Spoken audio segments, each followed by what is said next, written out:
Hi, everybody. Yay, welcome Shona. Hello, new person who made, well, not new, but new to this. First of all, I am suddenly filled with energy. And I say I'm suddenly filled with energy because I see your names and your comments and your commitment to being a part of my life. And that in itself is an accelerant. It's a tonic. It's like, I think of Lucille Ball with, "Are you unpopular? Do you pop out at parties? Try Vitamita Vegemin." Anybody that doesn't know the Lucille Ball, I mean, look it up on YouTube, Vitamita Vegemin, and then it turns out that it's pretty much pure alcohol, and she's getting drunk. But even if I tell it to you, like spoiler alert, 50 plus years later, still hilarious. And I can be literally, I was laying on this very couch in a semi stupor, and an alarm went off, and I knew it was time. And I reached out to Stanton and I said, Stanton, I'm a zombie. Would it be wrong for me to just, and he gave me a little nudge and said, group post went out, community post. And I really just needed that little extra because I have had a magical few days. Magical. There's no other word. And I want to talk about contrast and magic and how light and dark are so necessary in order to see the magic in the contrast of light and dark. So I grew up in Miami, Florida, as you know, and there's a little theater called the Villain in Little Haiti. In fact, I should send producer Stanton some photographs because there's a cool mural, and I took pictures in front of the mural. I'll send them. We'll post them and use them for other things, maybe for the next week's thumbnail. And so I don't know, maybe developed an affinity, an affection. Can you develop an affection for an inanimate object? I believe that you can. And the soul and the spirit of this little theater in Little Haiti that a friend of mine introduced me to a couple of years ago, and the people that work there and what they stand for. So if you're curious, you can go to the Villain Theater in Miami, and just take a look, because it's just a beautiful little place in a peculiar part of Miami that is safe and unusual and otherworldly.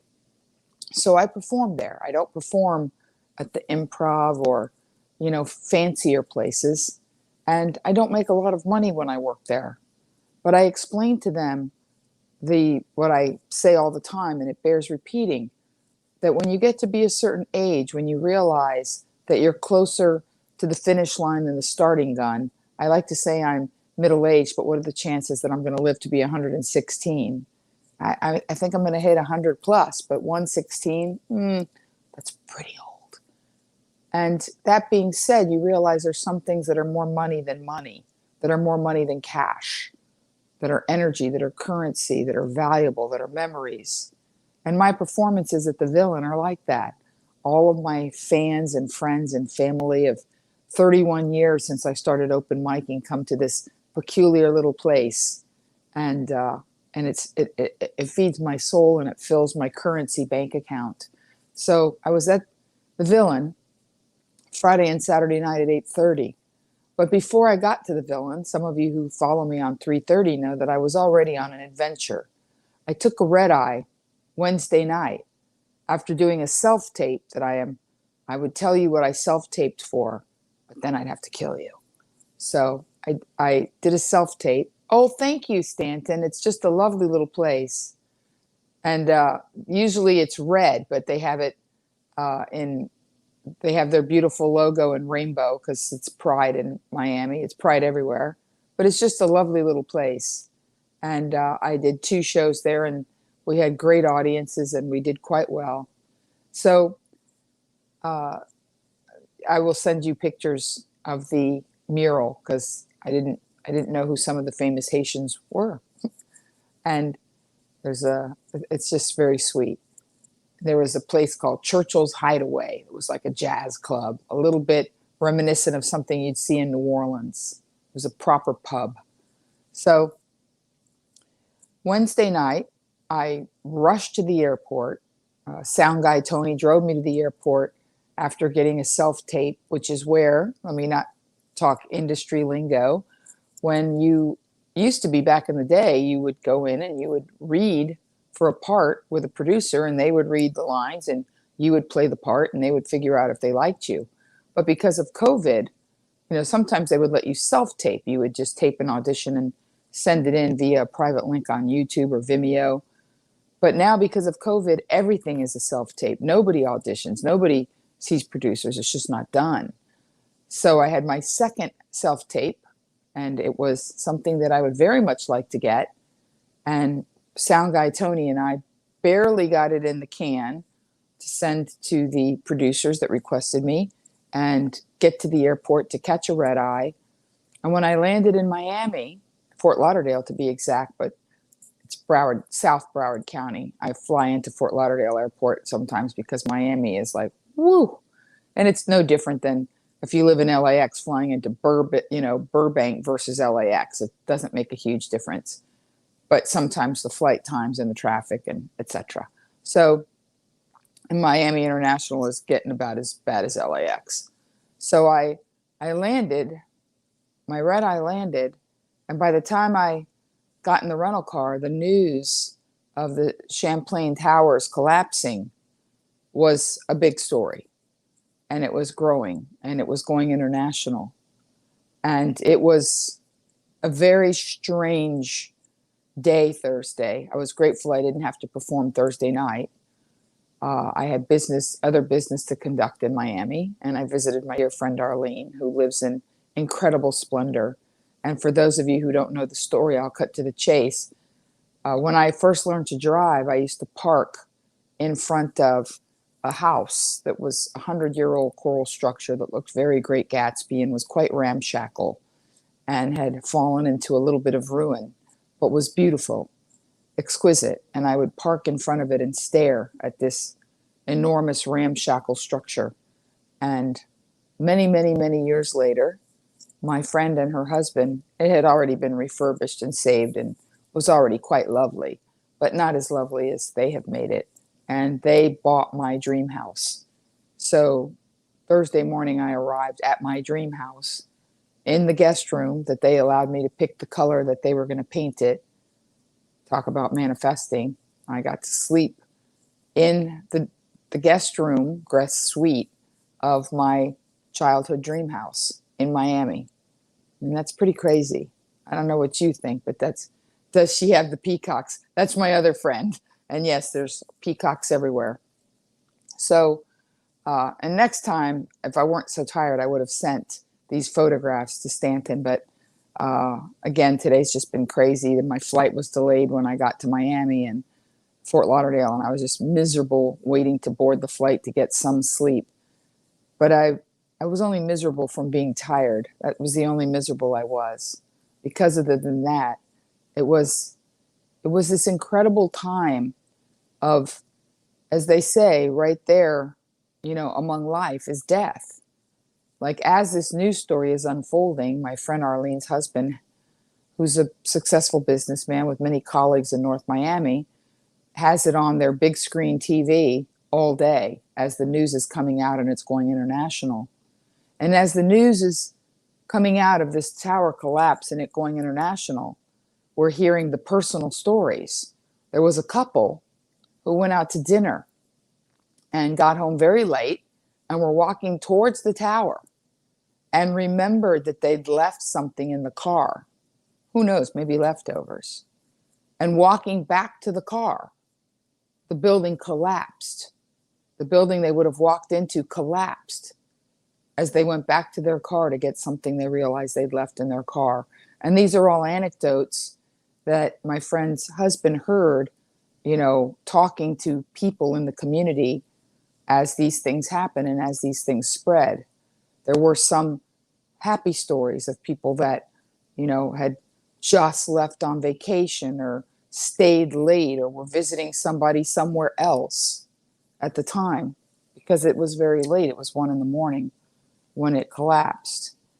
So as I'm there in Miami, in my dream house with my best friend, dear friend, talking about these incredible positive events in our lives, in my career, the self-tape, and she looked at it and said it was very good. And I can now announce that I'm shooting my 4th Showtime special next month, July 20th, here in Irvine. And there's tickets open to the public, anybody in Southern California, if anybody wants to fly in. Funny Women of a Certain Age with Terry Hatcher as the host. So, as friends are texting saying, I can't wait to see you tomorrow night at the Villain, and I'm so glad you're in Miami, and we have to get together. As I'm in a joyful, happy space, I am not unaware of an energy, of a pallor, of a thing that has come over Dade and Broward County because of the collapse of this building. And yet I had a magical, wonderful time, including, and now I'll tell you why tonight's show is going to be so short. Last night, my friend Arlene had left for Europe, and my friend Claudia was out of town, and I'd moved from my dream house to my friend Claudia's house where the peacocks live, which is also an enormous and lovely home. And I went to the show last night, and some friends showed, but they're older friends, so they left. And a group of people, a lovely group, a threesome, and then we picked up a friend, said, we would like to take you to dinner. You were hilarious. You were wonderful. And it has been so many years since I socialized with fans, with random people that I just met, that I knew they were safe, of course, and lovely. And I used my inner guidance system.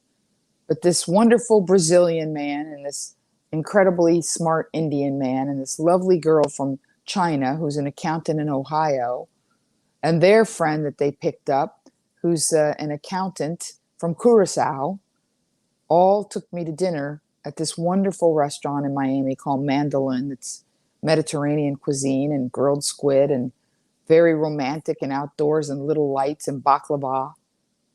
And as you heard the pervasive chatter at the other tables around, this event, we were talking about the show and the comedy and how fun it was and how much they appreciated me. And it was magical. It was a magical dinner.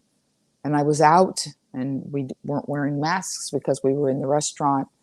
And the weather was perfect. It wasn't hot, and it was breezy, and the little white lights were twinkling, and our waitress was French, and she brought us extra baklava. And I realized that life is for the living, that there is no point in not using the contrast of the darkness and of the events to remind you every moment how alive you are, and that it's actually your task, your challenge, your calling to live all the more for people who have met their fate. If you have not met your destiny, or you're meeting it, as I feel I am now, truly, I am in my lane and on my stride, and I would way rather be a late bloomer than an early peaker. I am so reveling in being a late bloomer. I am so reveling in trusting my instincts and allowing magic to unfurl all around me. I am so grateful and joyful that I understand the opportunity and the need to live all the more in the moment with love, with fearless and grateful, because all the money and power and success and trappings will not pull you out of a building. It won't get you off an airplane like 9/11. It won't protect you from the moment that you were designed to meet your maker. But until that moment comes, I want you to know that these last 3 days in Miami, I left nothing on the table. My performances, which were posted for a split second on YouTube, and thank you, Hector Baez, for letting me know that the new tech at the club had made a gaffe and put them on social media. They're down now. I enjoyed my performances, and those of you who caught them in the 2-hour window that they were up were extremely complimentary. And I'll find little pieces to share. I will ask the club to send me that footage, and producer Stanton and I will have some fun with it. But I will tell you this. I've always known this. I have. But there's degrees of knowing this. And landing in Miami in this ever so peculiar moment in history, in the city's history. It's like I was in Oklahoma. I was one of the first comics at a comedy club in what they call Bricktown, which is walking distance to the Alfred R. Murrah building. And I drove that site when it still had the bright lights on it and the teddy bears tied to the fences. I've been in a lot of places because of what I do and how mobile I am. And I must tell you that it always reminds me, you know, exactly how I close every show. And I'm going to add a little caveat. Live. Just live. Live, live, live. Live fearlessly. Allow the contrast to remind you of the light. And now I'll end this show like I end every show. And I appreciate your time and attention. And I hope I've said something that's made your Sunday lovely and beautiful. As lovely and beautiful as my weekend was. So until tomorrow at 3:30 or next Saturday night, because I will be home and I'll be able to do our show on July 3rd. I'll be in California. Until next Saturday, it's a holiday weekend, so we'll see how that works out. But until our next live stream, let's put it that way. Because for all I know, producer Stanton has a life and will be doing something on the 3rd of July. Love hard, forgive harder, and get as happy as you can, as fast as you can. Good night, beloved people. Thank you.